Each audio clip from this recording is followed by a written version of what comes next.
I agree, though. If I could have a second mouth for snacks. A second mouth in my back.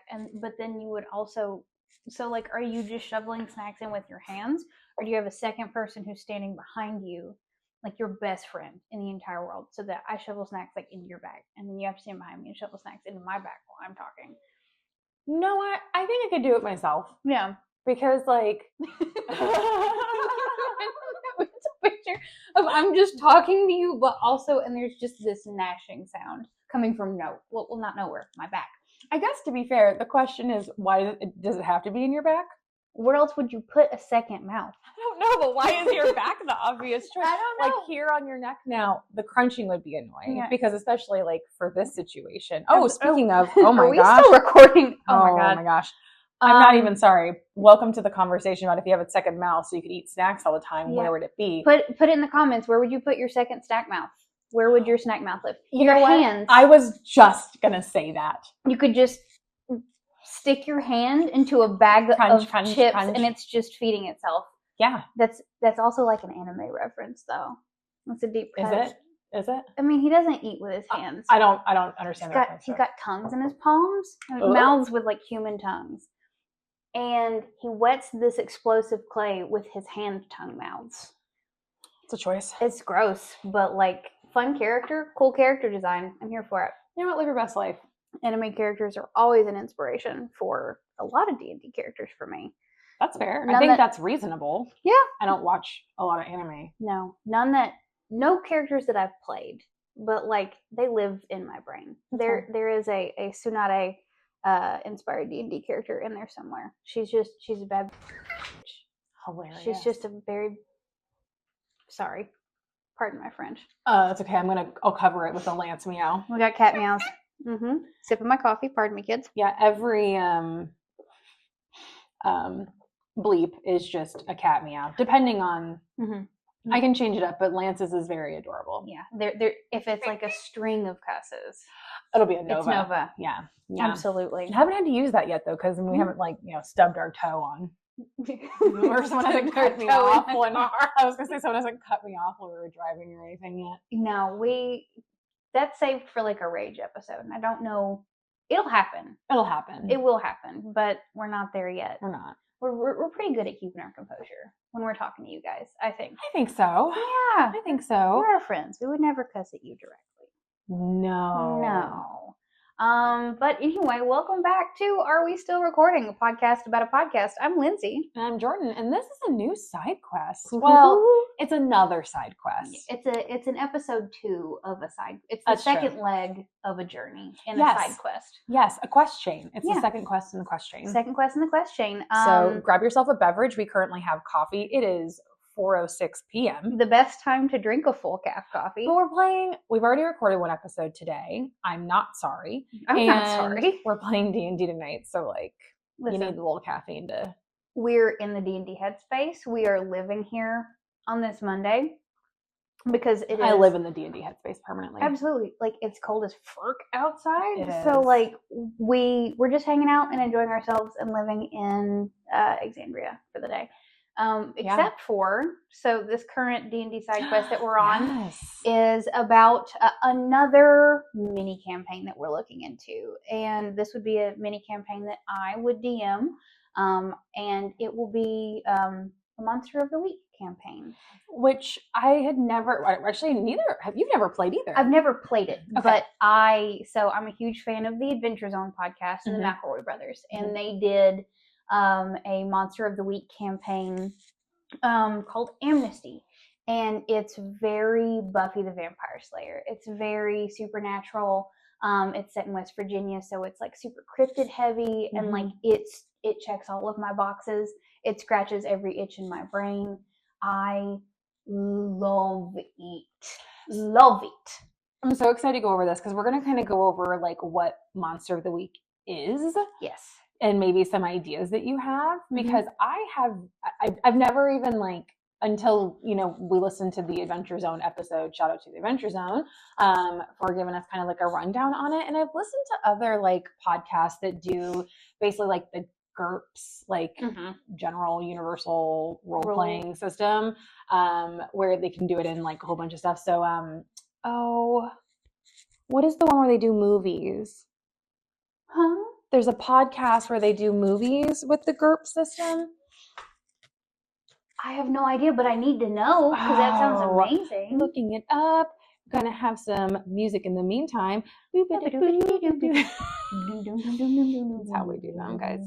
You know, like freeform jazz. Oh my god, I'm here for it. What is it? The film reroll. It's called the film reroll. Anyway. But they do a lot of really good ones. One of my favorite is Jumanji. But they it's so good. I'll send it to you. Okay. They do like Alien. They do Oh Brother Where Art Thou. They do some Disney movies. It's very good. And so it uses a D6 dice-based system, and they all basically pick characters. The movie is never the same. Like, it's never the same because, like, the same things don't happen, especially with Jumanji, because, like, it's based on, like, the roles in the game. The odds of you rolling the same dice to have the same, like... Right. And that's also really interesting to think of, like, if you look at all of the D&D sessions that we've played. Yeah. Like... We could never recreate that. No. You could never recreate a campaign. No. And that is cool. Unless you do some hard railroading. Sure. But we don't do that. No. We don't vibe with that here. No. I mean, don't get me wrong. I'm okay with a little railroading. Please. I need a little railroading. We do. It's signposting, right? It's like telling you where the conversation is going. Maybe you can get off the track and look in the woods, but you need some signposting. Please give me guardrails. Yeah. Yeah. Or I will go four-wheeling every time. Yeah, if I don't have bumpers, the ball is going in the gutter every time. So absolutely. I'm with you. But so anyway, what? Us, a tangent? No, right? Like I said, we need guardrails. We need guardrails. So I've never actually read anything or seen or heard anything about playing Monster of the Week. So like my initial thought when I hear Monster of the Week is every week you do a different monster. Yeah. But that's not really correct, is it? No, it's not. So it's not exactly that. And like, that's really interesting because I hadn't thought of it that way. My friend was like, cool, we're going to find a different monster every week. It's just different combat every week. That makes sense though. I was like, yeah. And you're like, it's going to be like a summer camp vibe, spoilers. But like, I was like, that's super cool though, because we'll be like, every week we'll be like, oh my God, Josie heard something in the woods last night. We gotta go get it. Exactly. So that's kind of what my brain thought. Yeah. That's not it. And actually, I read the like little intro because we have the Monster of the Week manual. And yeah, so I want to read that at some point when we talk about it. But apparently Monster of the Week is just kind of like a show, like the type of show. Yes. So it's like a type of show. So you have Buffy, which I've never watched. You have Supernatural, which I've also never watched. Yeah, I love Supernatural though. The X-Files. And so I would love, I'm going to need your Supernatural knowledge. I got you. Because I, like, the X-Files is one of my comfort shows. Okay, can I ask why? I mean, absolutely. I didn't watch Buffy because it was a little older when it came, I was a little young when it came out. Yes. So, I mean, I could definitely rewatch it, but it just wasn't my vibe at the point. Yeah. Supernatural, I started watching later. Man, first season, now, let me ask before I say that, is there a reason you haven't watched them? Not interested? Just haven't gotten around to it? I started Supernatural when I was in high school. Sure. So like, I was like, let's look into it. Let's see what's up. And fun fact about me, I am a chicken.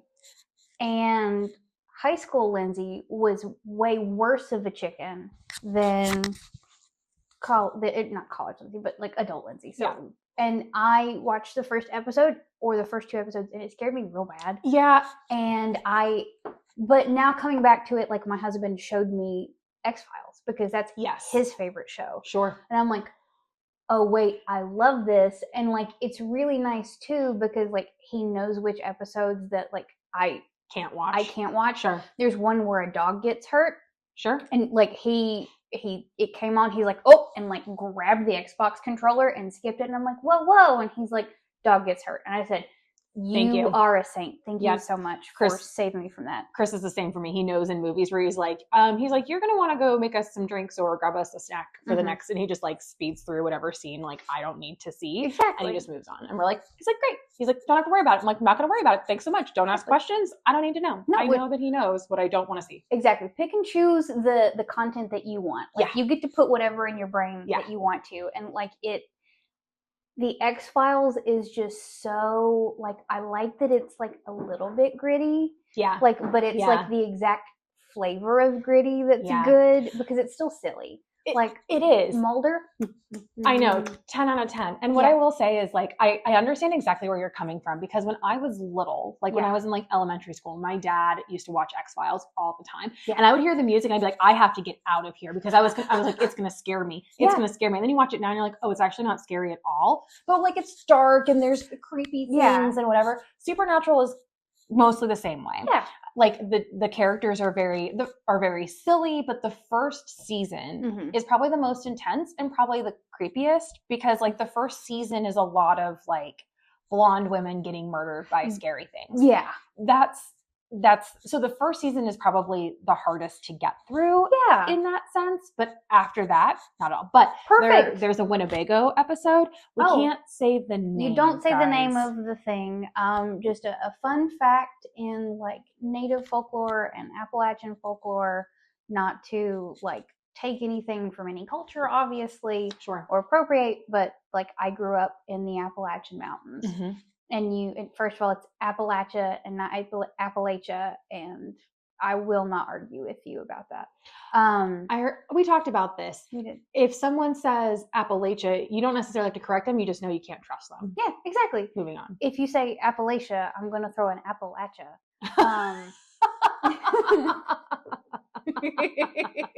Never heard that. That's great though. But that's how I feel about Oregon and Oregon. Where did it go? Who says Oregon? People. Ooh. I know. Probably the same people who say Appalachia. Jeez.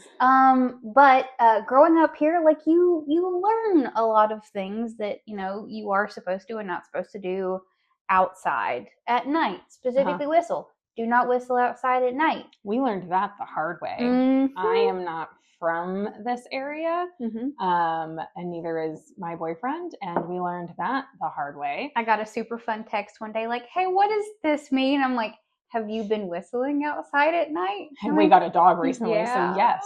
I was like, well. Never been so happy I can't whistle in my entire life. Mm-hmm. I cannot call the Winnebago to me. Congratulations.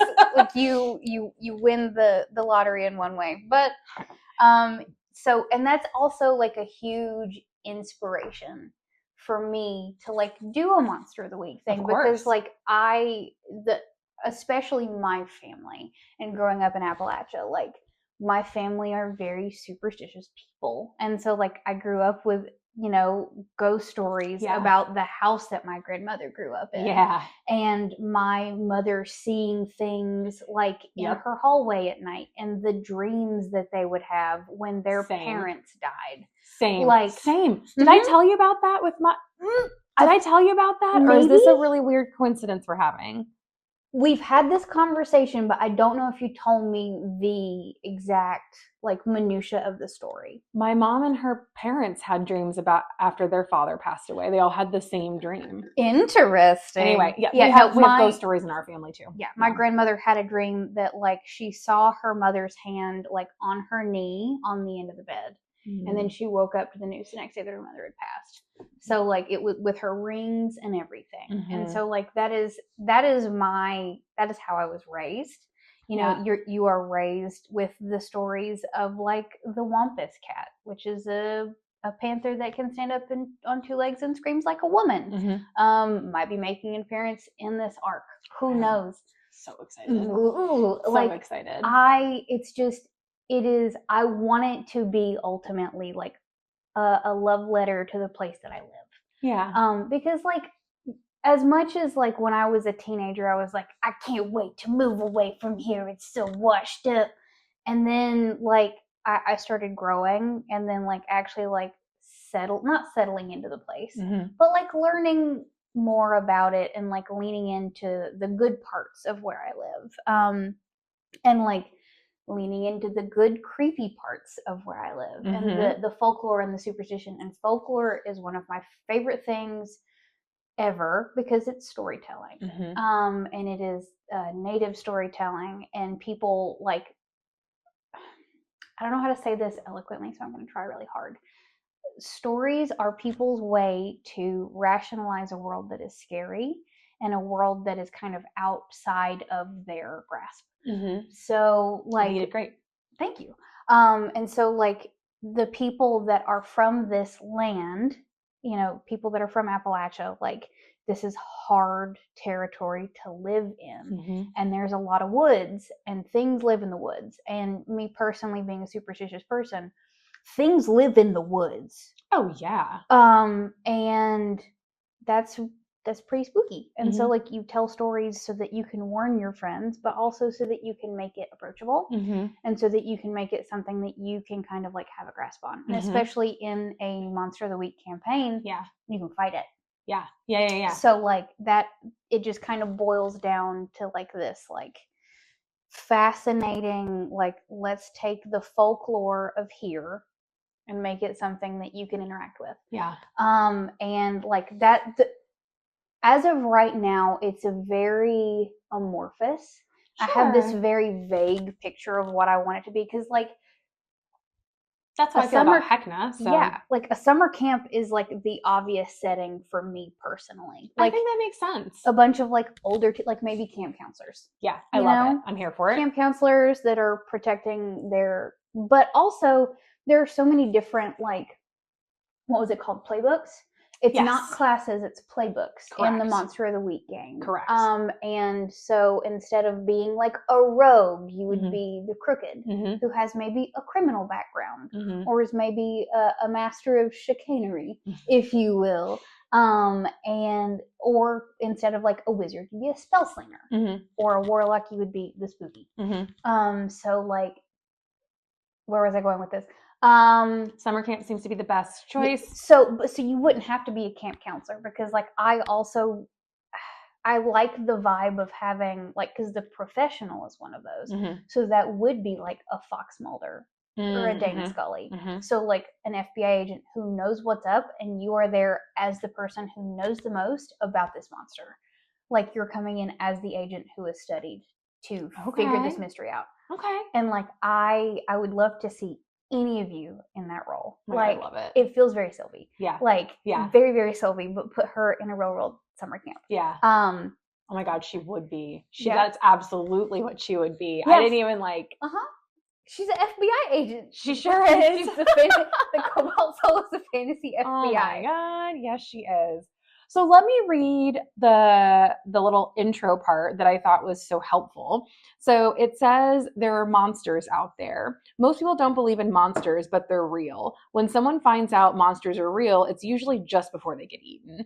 But some people are mean enough, smart enough, crazy enough, or hurt enough that they live. And some of those survivors go on a crusade against the monsters. That's you. It could be that you make a stand and defend your hometown from everything evil that comes there. It could be that you take to the road and go hunt them down wherever you can find them. It could be that you have magic powers to put you on an even footing. It could be that your name came up in prophecies thousands of years ago. The one sure thing is that you aren't going to go back to your old safe life. That's so cool. Sorry about me butchering that, but you didn't. I bumped my mic in the middle, so like I'm sorry if that also pops up. That's fine. So like, what are your inspirations? What are you feeling? What's your vibe right now? Right now with that, I know very little about the classes, but I'm feeling really like support classy in this one. Okay. And like, but maybe can we go through the class or the playbooks and like, then I can give you kind of a vibe, because what I'm thinking is like, I think camp counselor makes sense. I think like maybe, and I'm getting a lot of inspo. That's so cute. I'm sorry. I the picture came into my head of like you in like a camp counselor, like with like the little like bandana and the tie-dye shirt. Oh my God, that would be like that'd be adorable. I'm sorry. Thanks. It hit me like a brick. So Chris and I have played some, but not all of the Quarry. And so there's like 6 like different, I think it's 6. It might be 8, but I think it's 6 different characters that you can choose from. Yeah. But like one of them is like an artsy girl. Yes. And like, so something along those lines, but maybe it would be like, I don't know. I mean, like I don't want to go necessarily into the magic, but I don't really know where I want to go with it yet. But I feel like either kind of like quiet, reserved, but like artsy sort of is what I'm feeling.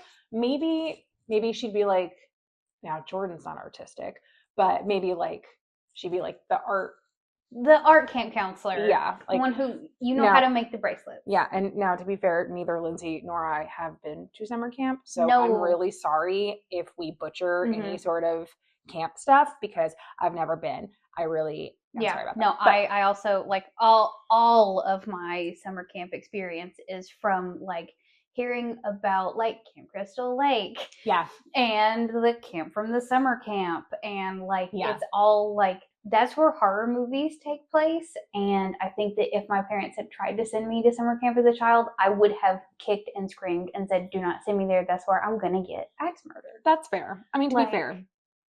You don't hear many good fun, except for, like, the Parent Trap. That's a positive. Hey, that's a good one. That is a positive summer camp reference. That, thank God there's one good one. Maybe I could be like either Bill, or I could be like the fencing coach. Yay! That would be kind of cool. Yay! Bill and I fenced in college. That's how we met. So that would be kind of cool. That would be fun. And we could both actually do it, because we fenced different weapons anyway. Yeah, like, and you both, like, have actual knowledge about that. And you could even do Okay, talk to me about playbooks. Because I actually really like that vibe right now. That's so. Do you just want me to go through each of them? I think so. And okay. I guess no, let's do that first, and then we can talk a little bit more about the game. Okay, perfect. So playbook number 1 is going to be The Chosen, and I'm going to give really brief synopsis. I was going to say, I know there's, like, little sentences underneath there that were helpful, and then, like, maybe the little, like, special thing, even though I don't really know how that there works are a lot of special things. Oh, okay, then don't do that. Just do the little maybe synopsis. Like a couple of them. That sounds good. So The Chosen, your birth was prophesied. You are the chosen one, and with your abilities, you can save the world. If you fail, all will be destroyed. It all rests on you and only you. So that's a lot of pressure. So that sure is. But you don't necessarily know that you have that pressure? No. Like, right? I can't imagine. So the Monster of the Week campaign that I'm referencing directly will be Amnesty. Sure. So, like, I'm going to make a lot of references to it. Sure. So there is a chosen in Amnesty. Oh, great. And he is, like, very much like he was given visions. Oh, and, like, cool. He's been contacted by a force, and I don't want to spoil anything. Yeah, don't spoil, because I might want to listen to it. Vague as humanly possible. He was contacted earlier in his life. Okay. By a being. Okay. Who's trying to be like, this is your destiny, and it's coming for you. And he's like, I'm a punk teenager, and I don't care. Oh my God, I love that so much. That's so cool. He's like, I actually, no thank you. Okay. And then just doesn't do it. Okay. Yeah, just doesn't do it. And pursues a completely different career path. And the career path will surprise you. And I can't wait to keep listening to the intro episode with you. Okay. So that's, like, one path. Like, you don't have to know. You also don't have to accept the call. You also don't have to, like, want to accept the call, but you can do it, like, begrudgingly. Sure. Or be like, will you get off my back if I do this one thing? Exactly. Oh my God, I love that. Or, like, go whole hog into it and just be some weirdo at a summer camp who believes they're chosen. Oh my God. And maybe you're trying to, like, you're the saber coach, and you're, like, trying to get all these kids, like, trained up so that they can fight the monsters too. Oh my God. Maybe. Okay, I love that. So that would be Bill. I'm doing foil if I do it. Okay. Foil fencers, what's up? I'm so sorry. I don't know. You don't have to. I do different sword fighting. You do. Brief stereotype. There is a stereotype. It doesn't really fit for Bill, but it does when he fences. But saber fencers are very, like, angry, quick. They're usually walking down the street with their headphones in, and they're not looking at you, and you do not want to run into them in a dark alley. Okie dokie. That's it. Foil fencers are weird. I think every chemistry major was a foil fencer. Okay. But we're all very, like, just weird and, like, nerdy, and that's what we do. I mean, I don't take offense to it. I am all of those things. Yeah. And then epee fencers are truly just, like, it's like a chess geek situation. Now, let me be clear that none of the actual EPS are chess geeks. That's just the epee vibe.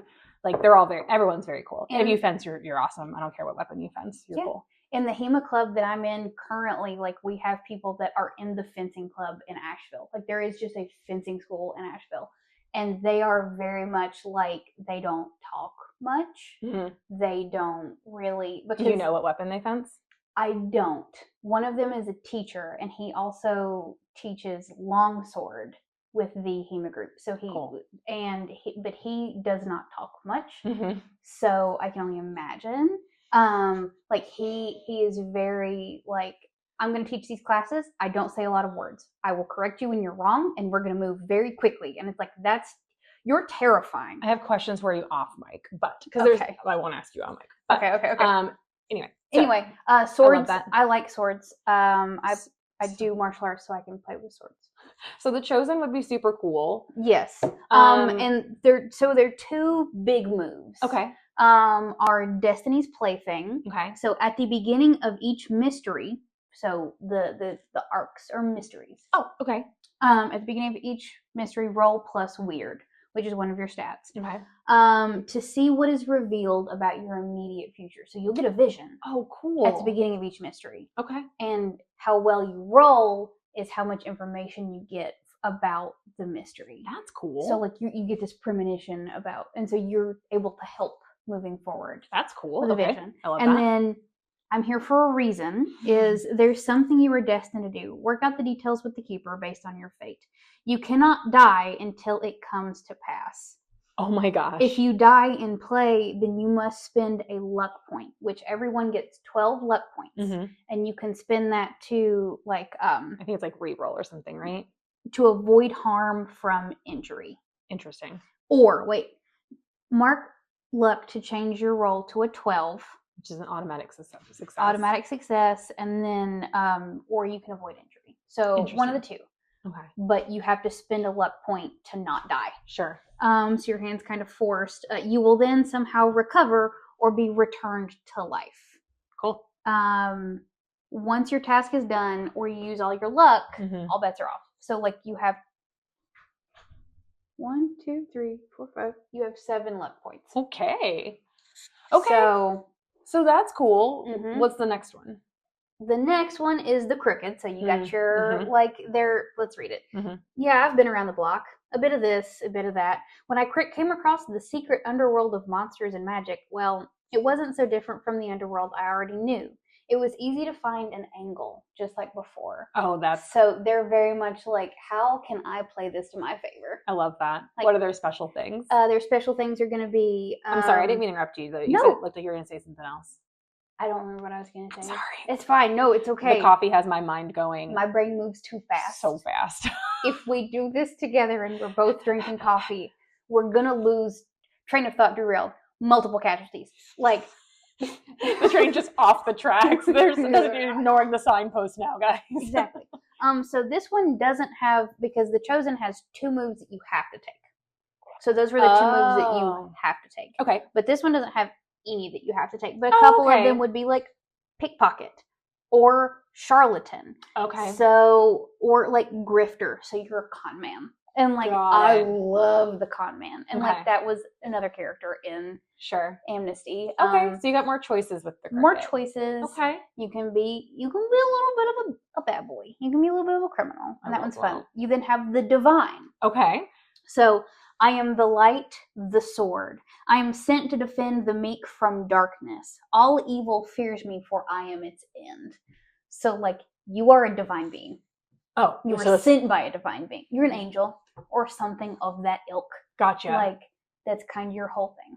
Wow. So, it seems a little broken. Is it not broken? It's not broken because you can't do everything, but you do get angel wings and a smite ability. And then this one says, what I need when I need it.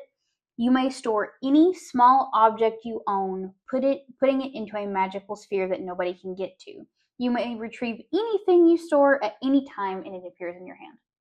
So that's cool. You have basically a bag of holding. So like, you are very useful, but it has to be stuff that you own. Have you seen the newer Jumanjis? No. Oh my God. First of all, you have to watch them. Okay. But one of the characters in them basically he holds the stuff. Yeah. That's just like, it's very much what this is like. And like, look at that, like the art, it's little, it's black and white, but like, it's cool. That's cool. You get a bunch of arms, you get angel wings. Like I want to delve into all of these. And then you have the expert. So like this is your Charlie Day character. Carol! This is 100% like the little blurb says, I have dedicated my life to the study of the unnatural. I know their habits, their weaknesses. I may not be the youngest or the strongest, but my knowledge makes me the biggest threat. So, my God, I love this. Okay. Absolutely. I don't know if anybody's familiar with the last podcast on the left, but they're a supernatural podcast. They also do like murders, but I'm not into true crime. Mm-hmm. But they do a lot of like alien stuff. And mm-hmm. one of the hosts is like a ufologist. So like he studies UFOs. He knows everything about UFOs. There's like MUFON is a thing that has to do with aliens. It's him. Oh my God. Okay. So like so into it that it makes you crazy. Okay. One of their moves is literally, oh God, where did it go? It was called Twitchy? I swear to God it was called Twitchy. Take your time. I have the technology to edit out long pauses. Or I can just do waiting music. There's so you also get a haven. Does everyone get a haven? Not everyone gets a haven. It doesn't look like they do. No, not everyone. Maybe you get a haven. Okay. So basically, you are allowed to. You have a place that you go and study as the expert. You know, you're a little bit crazy, a little bit twitchy. So like the oubliette, which is a room where you put weird monsters and forget about them. Like, I just think you also have the panic room. This has essential supplies and is protected by normal and mystical means. You can hide out there for a few days, safe from pretty much anything. Oh my gosh, so, like, hilarious. If something is hunting you actively, because like I would like to like, the monsters will be intelligent mm-hmm. in this campaign. Mm-hmm. And they will start figuring you out as well. Mm-hmm. So I want it to absolutely be a game of you move your chess piece and then I move my chess piece maybe a little bit farther than you're supposed to. And just kind of, I want it to be fun, mm-hmm. but high pressure. Yeah. So like silly, high pressure. I'm here for it. I swear to God. That's okay. No, the expert is not that one. The expert just knows everything. The flake is Charlie Day. I was wrong. I jumped the gun on that one. So what's the flake's little thing though? Crazy eyes. You get +1 weird. Oh my God. So what is the flake's like description? Everything's connected, but not everyone can see the patterns. And most people don't even look that hard. But me, I can never stop looking deeper. I can never stop seeing the truth. I spot the patterns. That's how I found the monsters, and that's how I helped kill them. So kind of like if Charlie Day and Fox Mulder had a baby. Yeah. And it is the flake. I feel like someone has to play the flake. If there's not a flake, I'll play the flake, even though I don't think that would go with what I'm thinking with my character. If I wasn't DMing, I would be playing the flake. That's so funny. Okay. So like they're just crazy eyes +1. Crazy eyes +1. You also have a move called C. It all fits together. So like, if you guys could have seen the hand gesture she made, where it was like, it was like, I don't know, like her claws. Hands were like, claws, like she's holding puppet strings. It was really funny. And it just like, I see in my mind's eye, like a table strewn with papers and no one else is getting the pattern, but I can see it. Like this is who I am anyway. Like, I love it. It's just, it's real life. But they are like absolutely like the Charlie Day of sci-fi. But the expert would be, I feel like that's maybe more like your Fox Mulder type. I think so. And someone like who knows, like precise strike. It wasn't as bad as it looked. So like you can keep going despite your injuries if you roll +cool. Okay. So like I got shot, it's fine. Okay. And then moving on, the flake, cool as heckin'. The initiate. So you are like an initiate in a cult. Okay. You are a very young cultist. Oh my gosh. Since the dawn of history, we have been the bulwark against darkness. We know the evils of the world, and we stand against them so that the masses of humanity need not fear.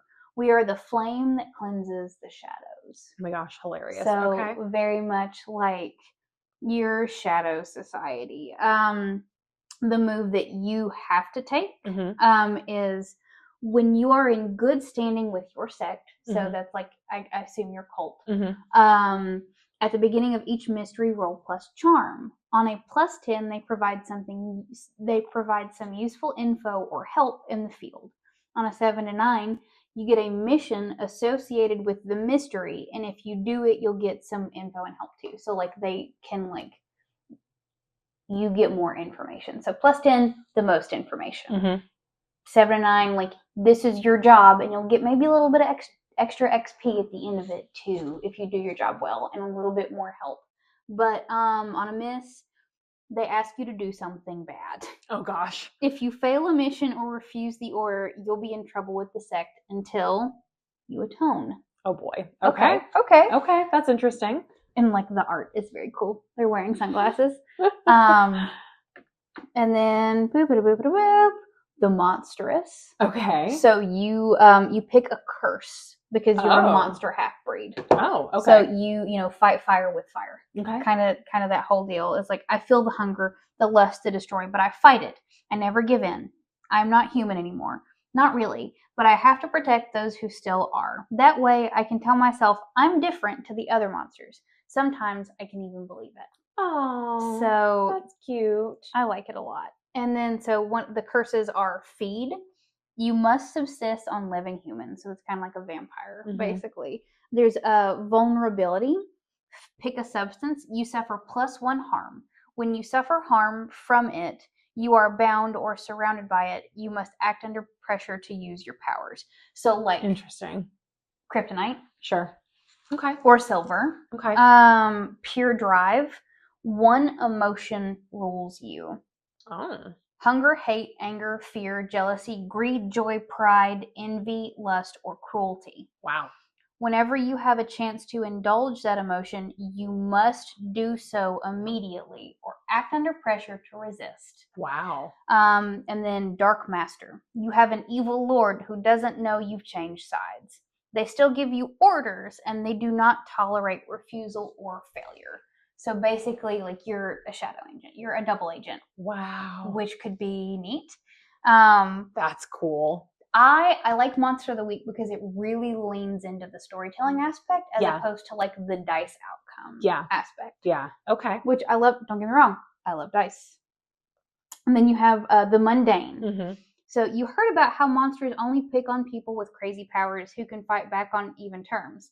Yeah, me neither. But hell, I ended up in this monster hunting team, so I got to do what I can, right? Like, this is your sidekick. This is your dude. Just your regular, normal dude who doesn't have any superpowers, but they're caught up in it too. Yeah. And, like, what are you going to do about it? Like, I love the idea of, like, a mundane person against because, like, in any RPG, be it World of Warcraft, be it D&D, I will never choose to be a human. Ever. Mm-hmm. Because I'm already a human. Sure. And that's not something I need to explore. Sure. Because I'm already there. Yeah. Well, a lot of this is escapism for us, right? Exactly. I'm not escaping into a different person. It's like, I don't like reading books about things that can actually happen. Exactly. I just don't. But there is something about it where it's like the same thing with like the infantrymen in Warhammer 40K. Mm-hmm. Like, there are space orcs and space demons and demigods, and you are just a little person with your little bolter pistol against the horrors of the universe. And like, there is something to be said about the human spirit, and that might be something that comes up as well. One of their moves is called Always the Victim. When another hunter uses protect someone to protect you, they mark experience. So like, they literally get experience points for protecting you. Yeah, because you can't really do much for yourself. So my gosh. This is the support class. Okay. There's one called the Power of Heart. So it's very like power of the human spirit. When fighting a monster, if you help someone, don't roll plus cool. You automatically help as though you rolled a 10. Oh. So like, you can just help. That's cool. That they're the sidekick. Okay. I like that. Me too. The professional, also very like, this is the FBI agent. Yeah. This is your, again, you're Dana Scully. Yeah. So the science-minded.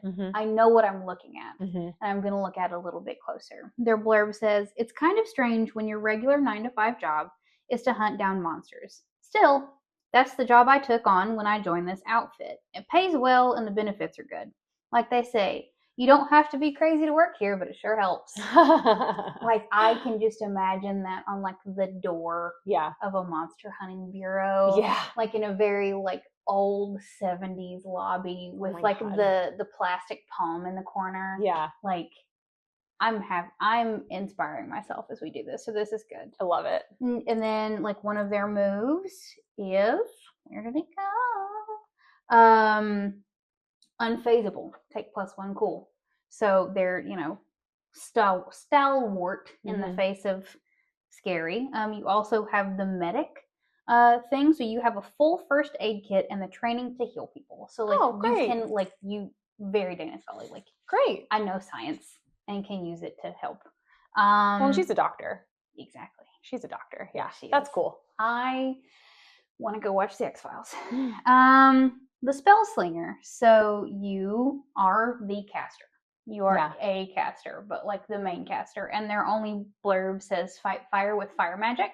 Okay. But that's not the only kind of magic that you can do. There's necromantic. There's earth magic, lightning, or entropy. Okay. So entropy, what? Just, like, tears things apart? Well, entropy is like chaos. Okay. So just constantly like fraying. Well, entropy is like everything is, like, always moving and, like, like, it's just, like, the randomness. Okay. So yeah, you could see it that way. Fascinating. And, like, one of the things that I know about the spell slinger is on a failed spell roll, your magic will have glitches. And it can trigger multiple glitches. Okay. So bad things will happen because of your magic if you fail a use magic roll. Okay. So, like, say, for instance, you are trying to, like, do something with fire magic. Oh no, you lit the curtains on fire and now the building is on fire. And, like, that's one of them. But multiple things can glitch. So I think, like, one, if you roll, like, a failure, multiple things can glitch. On a mixed success, there will be a glitch, but it will also work. And then, so, like, there's always a chance that that's hard. Yeah. Okay. But, like, exciting. Yeah. And then you have the spooky. Okay. So you're Reagans of the world. Sure. Not that I know much about The Exorcist, but Chris does. Yep. And so that is where I know all of it from. But, like, the art is literally a possessed child. What does the description for the spooky say? I'm scrolling on my tiny phone. I can do things that normal people can't, but there's a price. I haven't paid it in full yet, but the bill's going to come due soon. It's best I don't tell you anymore. You get too close, you'll get hurt. Whoa. Yeah. So they get premonitions at the start of each mystery. Roll plus weird on a 10+, you get a vision. So another like premonition thing. You can also choose telepathy. You can also hex people to do things like ignore armor. So ignore people's like defenses, or the target breaks something precious or important. So like if someone has like a key to a thing that you don't want them to get into, you can hex them and they'll break the key that they have in their hand. So like, or the key itself will break. They'll do something unlucky. Yeah. So like you were basically casting bad luck on them. Oh, that's cool. Okay. So like you in and of yourself are bad luck. Oh my God, that's hilarious. Okay, spooky's fun. Okay, and then the wronged. This is the last one on the list. And it is, I can do things. Nope, that's spooky. Nope, I scrolled too far up. Sorry, kids. Thanks for listening to me talk and make weird mouth sounds. The wronged. They took my loved ones, but then I wasn't strong enough to fight. But I studied, trained, and now I'm ready to cleanse the world of their taint. I'll kill them all.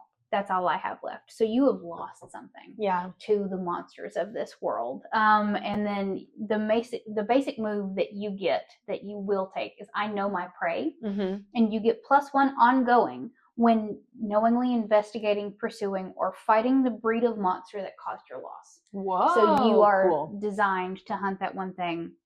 And there's also a move in all caps that just says never again.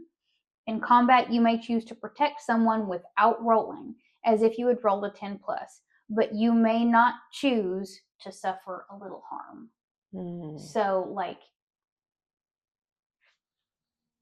there are different bad things that can happen on mixed successes. Yeah. And you can choose, like, what happens to you. And I think they did it a little bit different in Amnesty, where, like, the DM chose, like, the drawback. Sure. Or, like, it was kind of, they play it very fast and loose. Sure. So it was like, sometimes it's a DM, sometimes it's not. And so, like, maybe on like a mixed success, the player has some input, whereas like on just a failure, like it's the like, GM's like, I'm taking a hard move against you. Yeah. So like you can suffer a little harm, or you can do less damage, okay, or something else. So Gotcha. like it didn't work all the way, so you might get hurt, Mm-hmm. and then it'll work, or it might not work all the way and you won't get hurt. So Okay. like that was a lot of talking. How are you? I'm sorry. No, that was great though, because again, I didn't know any of them. Yeah. I absolutely love the flake thing. That is hilarious. Yeah. I'm kind of sold on, and not, well, sold on, but as always flexible with the idea of like a fencing coach. Mm-hmm. I kind of love the idea of it being like the initiate, where like, okay, they're in like a cult mm-hmm. in that. But am I willing to do the bad things in order to do it? I don't know, maybe. So I like that. I like the chosen and just being like, well, you get off my back if I finally do this one thing that you're telling me I'm going to do, or something like that. Yeah. I think that would be funny. But I also like the idea of like just having like a fencing sword and yeah, kind of things, and fighting them that way. And you have someone enchant your fencing sword to where it actually works like a real sword. And like, I was even thinking about that. Like, if you said like, you know, you imagine like the Monster Hunter Bureau being in like the 70s, like mm-hmm. they used to just have something that went on the end of the tip. So yeah. like it used to be pointy. So it could just be like older, like practice weapons. Okay. Or like this could just be in like the 70s or 80s. And then it could be like something along those lines. She's stroking her chin like she's stroking thinking. my chin. This is, so I'm it could be something fed like that. So good right now. Because like initially, like before, like in fencing, before they had the electric systems that they have now, mm-hmm. It used to just be like chalk on the end of a thing, and like okay. when you got hit and they marked you, like that was it. But like they used to have like something that would go on the pointy end of the sword so it didn't stab you. Yeah. Just take that off and now I have a weapon. Now it's a very pointy sword. Yeah. So okay. I mean, like, you know, there's lots of options there. So I think that would be kind of fun. So doing like initiate would be fun. Doing the wronged would still be kind of fun. Yeah. Because like you can kind of use that. However, I don't know. Those are kind of the main ones that stick out. Mm-hmm. But I think that's really cool. Okay. I'm vibing with it so bad. Like I'm so excited. And so tell me, because it sounds like so it's a D6 dice system. Yeah. So there you have 2 D6s that kind of roll, mm-hmm. that you roll. And it sounds like 1 through 6 is a failure, mm-hmm. 7 through 9 is a mixed success, which means that whatever you're trying to do happens, but there's some sort of cost or drawback. Yes. And then a 10 through 12 is like a success and there's no... Knocked it out of the park, you did it. So it sounds like in general, we're not going to be, like, we're not really like heroes. You're just kind of people. Mm-hmm. So I think that honestly, even being like the mundane, now don't get me wrong, I'm with you. Like I'm not playing this in order to like be do whatever. Person. But if I could be like a hella support class by mm-hmm. being the mundane, like I'm here for that. And so I think that could all be really interesting because it sounds like we're going to do a lot of failing, which is okay. Which is fine. Yeah. And it sounds like the GM doesn't actually roll any dice. No. This is all I'm here to tell a story. So basically. Cool. Yeah. And like I don't have to roll against your armor. Yep. But basically, like what I would be doing is, so the way that combat would work for example. Yeah. So like pretend I am like a big bear creature, mm-hmm. and then I smash at you with my claws, mm-hmm. and you would tell me what you would do to get away from me, mm-hmm. or how you would handle that, and then you roll to decide how that affects you. And then if you fail the roll to say like, oh, I'm going to duck and roll under the bear claw, for example. Yep. And you fail, you take full damage. Gotcha. If you mix success, you'll take a little damage, but you might also nick the bear's arm with your sword while you are like rolling underneath. Sure. Full success, you take no damage. Cool. Good to go. Okay. You do the thing. Okay. But that would be like an act under pressure roll. Interesting. Think. So the rolls are different. Sure. So for each, even the stats are different. The stats are different. The rolls are different. So instead of like wisdom, charisma, you have charm, cool, sharp, tough, and weird. Okay. So your charm stat would be to manipulate someone. So you're doing an investigation and you need to get into the morgue to look at a body, for example, and you need to talk your way into the morgue. You got to roll plus charm to manipulate someone. Cool is how well you can keep your cool in a stressful situation. So that would be your act under pressure. And so like you were being attacked, or you are trying to, a really great example is you are running away from the monster trying to get in your car. Can you find your car keys?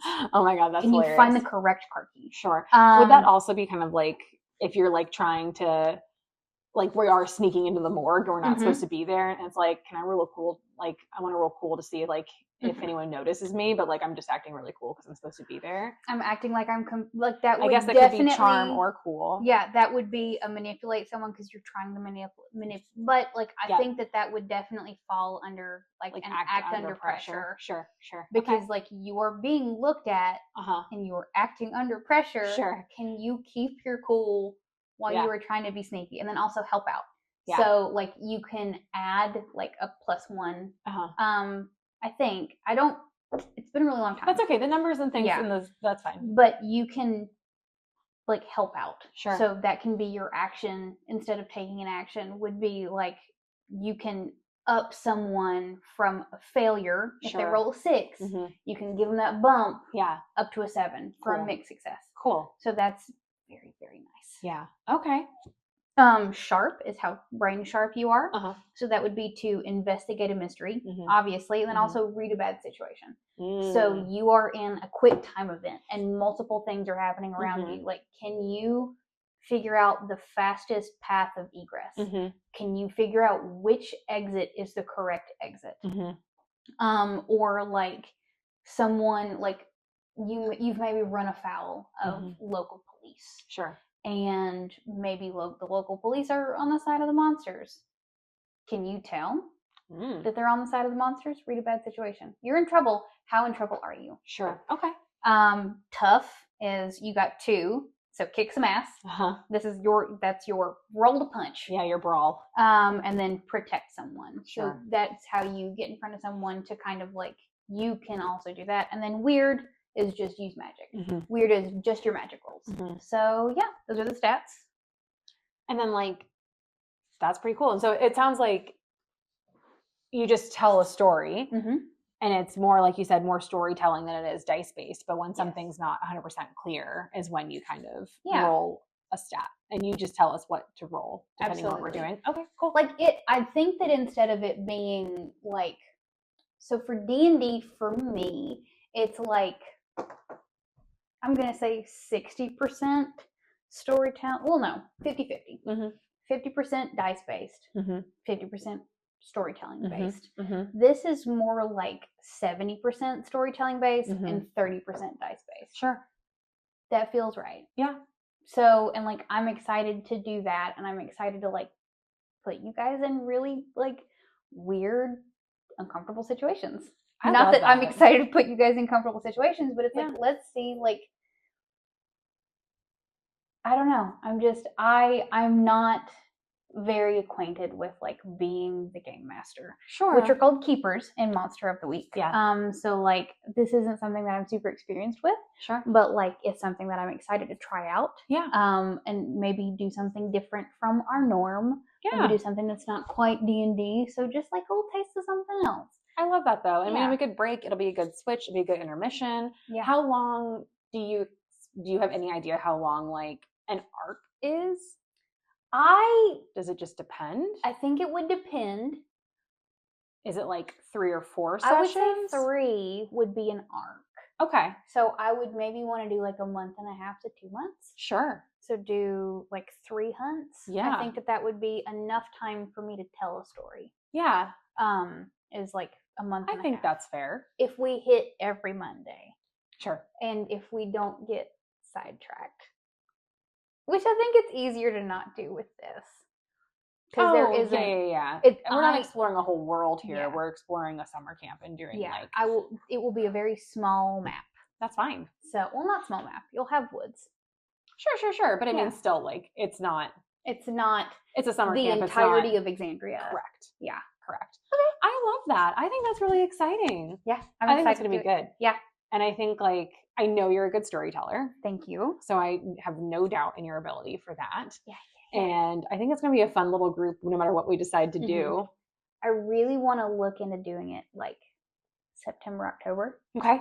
So kind of like spooky season. Yeah. Kind of like think like it's late summer. Mm-hmm. So things are like a little bit, that's when I would like to do it. Mm-hmm. But like Heckna first. Well, and we don't have, because like we were talking about this too. I mean, we have so many like grandiose plans. Yes, we do. Because there's Heckna, which we've told you guys about. There's Monster of the Week. Basically, and we told you guys this in like our Heckna intro sort of thing.